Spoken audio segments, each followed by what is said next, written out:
시청자 여러분 안녕하십니까? 김동수입니다. 대통령실은요 2일 윤석열 대통령이 김건희 여사 특검법, 최상병 특검법, 지역화폐법에 대한 제2요구권인 거부권을 행사했습니다. 위헌, 위법 소지가 가득한 법안을 일방적으로 강행 처리한 야당 탓이라고 대통령실은 밝혔습니다. 정혜전 대변인은 이날 용산 대통령실에서 브리핑을 통해 대한민국 헌법에 따라 대통령이 위헌, 위법적 법안에 대해 제2 요구권을 행사하는 것은 의무이자 책임이라며 이같이 말했습니다. 정 대변인은 이어 헌법 제66조에 따르면 대통령은 헌법을 수호할 의무가 있고 헌법 제53조에는 법률안에 대하여 국회에 대한 제2요구권을 할 수 있다고 명시하고 있다며 설명했습니다. 당연한 일이 아니겠습니까? 당연지사입니다. 제가 좀 부원 설명을 해드리면요. 우리나라 헌법 66조를 한번 소개해 보겠습니다. 여러분, 대통령은 국민들이 뽑은 거 아니겠습니까? 임기가 5년 정해졌습니다. 대통령은 국가 원수입니다. 그리고 외국에 대해서도 국가를 대표하고 있지 않습니까? 또한 대통령은 국가의 독립, 영토의 보존, 국가의 계속성과 헌법을 수호할 책임을 져야 합니다. 대통령은 조국의 평화적 통일을 위한 성실한 의무를 지고 그리고 행정권은 대통령을 수반으로 하는 정부에 속하는 것입니다. 또한 헌법 53조에는 국회에서 의결된 법률안은 정부로 이송이 됩니다. 그러면 대통령은 15일 이내에 대통령이 공포하도록 헌법에 명시되어 있습니다. 그런데 대통령이 그 법률안에 이의가 있을 때는 15일 기간을 정해놓고 이의서를 붙여가지고 대통령이 다시 국회에 환구합니다. 그러면 국회는 다시 재의결을 해야 됩니다. 그런데 대통령은 법률안 일부에 대하여 법률안을 수정하여 제2 요구할 수는 없습니다. 그러면 대통령이 제2 요구권을 행사하게 되면, 즉 거부권을 행사하게 되면 국회는 제2 요구권을 다시 붙여가지고 제적의원 과반수의 출석과 출석인원의 3분의 2 이상이 찬성이 되어야만이 의결되는 것입니다. 그래서 그 법률안이 확정되는데 지금까지 과거를 살펴보게 되면은 대통령이 거부권을 행사했는데 지금 국회에서 3분의 2, 제적 참석의원의 3분의 2가 통과되기가 결코 쉽지만은 않습니다. 그런데 이런 것들이 지금 되풀이되고 있는데요.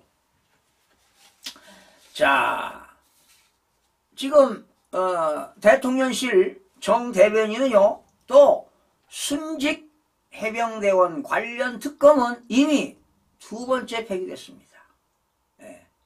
그런데 또 3번째 지금 강행 처리하려고 하는 거 아니겠습니까? 그리고 김건희 여사 특검법도 한 번 폐기되지 않았습니까? 그런데 최상병 특검법, 김건희 여사 특검법을 각종 의혹을 더 부풀려서 일방적으로 지금 통과시킨 것이라고 지적했습니다. 제가 봐도 지금 더불어민주당은 너무너무합니다. 그런데 민생 법안에는 안중에도 없다는 게 문제 아닙니까? 그러면서 말이죠. 위법 소지가 가득한 법안을 지속적으로 통과시키는 것이 바로 야당의 현주소라며 제2요구권 행사를 유도해 그 숫자를 카운팅하고 있다 이거야. 그러니까 대통령이 거부권 행사하는 걸 카운팅하고 있다는 거 아니겠습니까? 그래서 당대표 방탄용 특검 청문회 또 악용하려는 속셈이 아니냐 하고 정 대변인이 반문하기도 했는데 이건 뭐 기정사실화된 거 아니겠습니까? 예. 그러니까 야당에서 법을 제정해가지고 야당에서 단독 통과시켜가지고 그 법안이 대통령이 거부권 행사하면 무엇을 거부권 행사했다 말이죠. 거부권 행사하는 것을 말이야 카운팅하고 있다는 거 아니에요. 잘 지적하고 있습니다. 정 대변인은 지금까지 야당이 일방 처리한 악법이 총 24건이라며 야당의 폭주를 막을 수 있는 수단인 제2요구권입니다.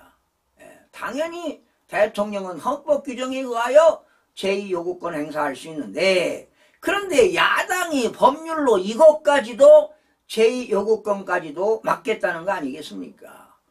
이렇게 대통령이 헌법상 권한이 보장된 법률안을 침해하는 것 역시 위헌 아니냐 이렇게 지적하고 있습니다. 참 지적을 잘했습니다. 네.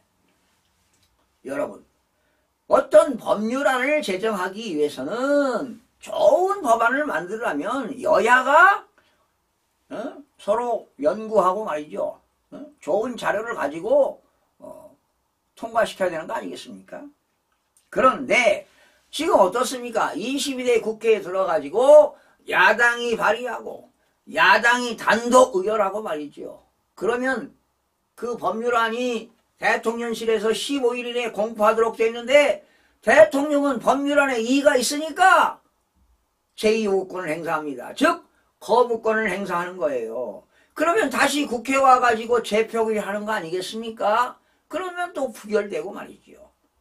부결되니까 또 야당은 더 내용을 더 만들어가지고 재발의하는 그런 악순환들이 쳇바퀴처럼 이어지고 있는 그런 상황입니다. 그러니 국회가 얼마나 비생산적이고 소모적인 일입니까? 참으로 비통하고 참담한 현실이 아닐 수가 없습니다. 그래서 국민들이 이런 내용을 알고 돌아오는 2026년 지방자치단체장 선거, 2027년 21대 대통령 선거에서 심판해야 할 것으로 보입니다. 정 대변인은 또 국회의 권한 남용과 악용을 막기 위해 헌법 내에서 정한 견제와 수단을 제한하고 변경하는 것으로 권력 분립 원칙에도 어긋난다며 그렇죠. 견제와 균형이 잘 되어야 상권 분립이 훼손되지 않고 국가가 견고하게 발전할 수 있는데 말이죠. 지금 더불어민주당은 역사상 가장 많은 지금 22대에서 위법 소지 법안을 발의하는 심지어 더불어민주당을 대통령실 대변인이 뭐라고 했나요? 더불어 위헌당이다. 이런 기록으로 남는 것이 두렵지 않느냐고 이런 발언까지 했습니다. 참 해도 너무하지요. 참 국민의 한 사람으로서 참 대한민국 걱정이 앞섭니다.